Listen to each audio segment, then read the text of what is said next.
Laga Indonesia versus Uzbekistan di Piala Asia U23 2024 bikin nama wasit Shen Yinhao dan wasit VAR Sifakon P. Udom viral. Medsos keduanya dicari netizen, terkait kekalahan timnas Indonesia U23 dengan skor 0-2 ketika berhadapan dengan Uzbekistan di partai semifinal Piala Asia U23 2024. Lantas, apa sebenarnya yang terjadi? Siapa sebenarnya kedua wasit tersebut? Kontroversi apa saja YG pernah mereka perbuat? This is the true story of it.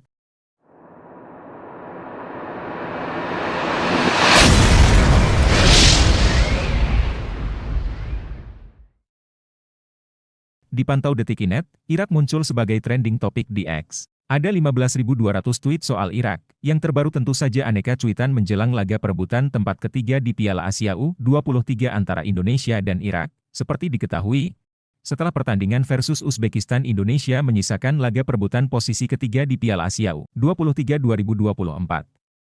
Irak menjadi lawannya, peraih posisi ketiga di Piala Asia U23 2024 berhak atas 1 dari 3 tiket lolos langsung ke Olimpiade 2024 di Paris. Sedangkan tim yang kalah, alias finish di posisi keempat, harus menjalani playoff AFC CAF melawan Gini, laga Indonesia versus Irak, Kamis, 2 April 2024, malam di Piala Asia U23 2024 dipimpin wasit Majed Al-Shamrani. Tapi yang menarik perhatian netizen, ada nama Sifakon P. Udom sebagai asisten wasit VAR. Wasit Shen Yinhao dan wasit VAR Sifakon P. Udom bukan cuma dibahas profil dan rekam jejaknya oleh media. Netizen juga turun tangan ikut mencari dan menyebarkan akun media sosial kedua wasit tersebut. Sebelumnya, ada beberapa keputusan yang diambil wasit asal Thailand itu yang meresahkan netizen Indonesia ketika timnas U23 Indonesia ditaklukkan Uzbekistan. Laga Indonesia lawan Uzbekistan diwarnai revisi VAR oleh wasit. Keputusannya pun merugikan Indonesia karena batal mendapatkan tendangan bebas alih-alih penalti. Padahal sebelumnya pemain Indonesia sudah bersiap melakukan tendangan bebas yang diberikan wasit di depan gawang Uzbekistan, saat semua mengira wasit akan memberikan tendangan penalti untuk Indonesia, namun keputusan justru sebaliknya menguntungkan Uzbekistan. Hal itu bermula saat Witan Sulaiman mendapatkan umpan terobosan di menit ke-26, babak pertama. Witan yang mencoba merebut bola, satu kakinya nampak tersenggol oleh bek Uzbekistan, wasit langsung meniup peluit sebagai tanda pelanggaran dan keuntungan bagi Indonesia. Wasit memutuskan untuk memberikan tendangan bebas bagi Indonesia. Saat itu wasit menilai kontak kaki bek Uzbekistan saat menghentikan Witan Sulaiman terjadi sedikit di luar kotak penalti.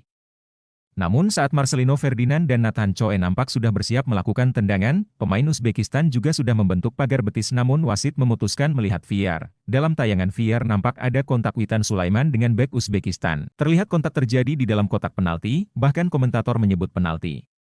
Ya, pelanggaran di dalam kotak penalti, katanya. Di layar tayangan juga tertulis pengecekan VAR karena ada kemungkinan tendangan penalti untuk Indonesia, namun keputusan wasit di luar dugaan. Setelah melihat VAR, wasit merubah keputusan sehingga merugikan Indonesia, tendangan bebas dianulir dan juga tak ada penalti.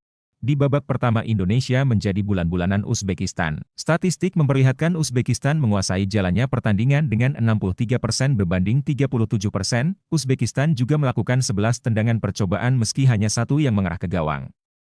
Sementara Indonesia hanya bisa melakukan 2 percobaan tanpa ada yang mengarah ke gawang.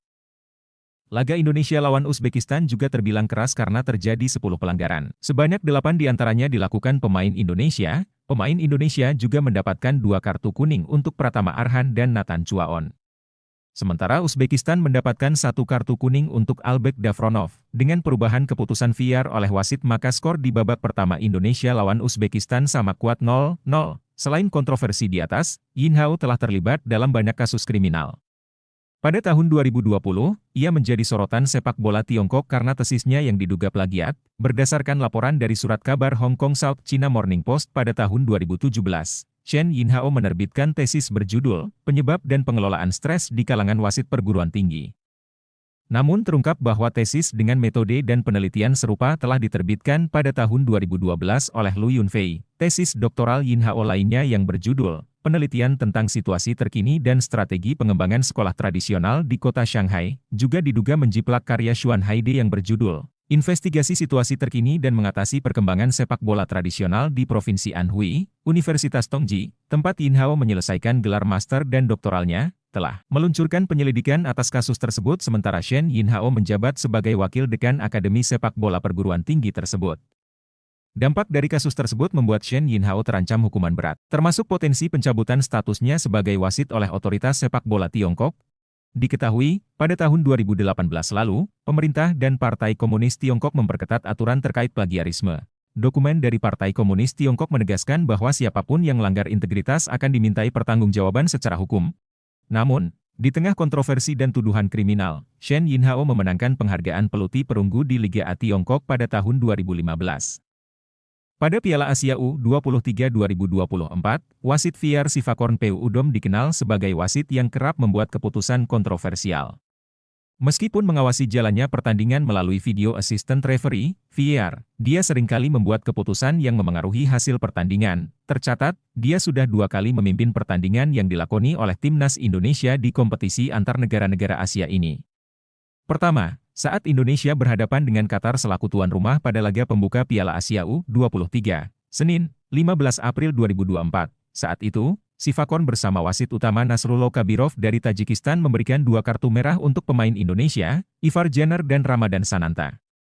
Keputusan tersebut diambil Nasrullah setelah kedua pemain skuad Garuda itu dinilai melakukan pelanggaran menurut VAR.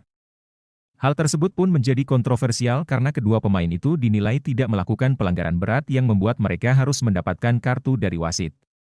Selain itu, hadiah penalti juga diberikan kepada Qatar yang berbuah gol ke gawang tim Merah Putih.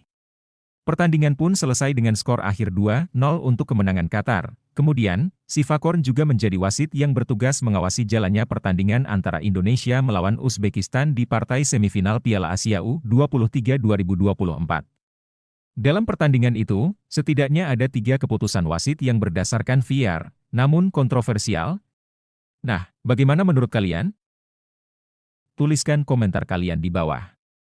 Demikianlah video kali ini, semoga bisa bermanfaat. Insya Allah kita jumpa lagi di video berikutnya.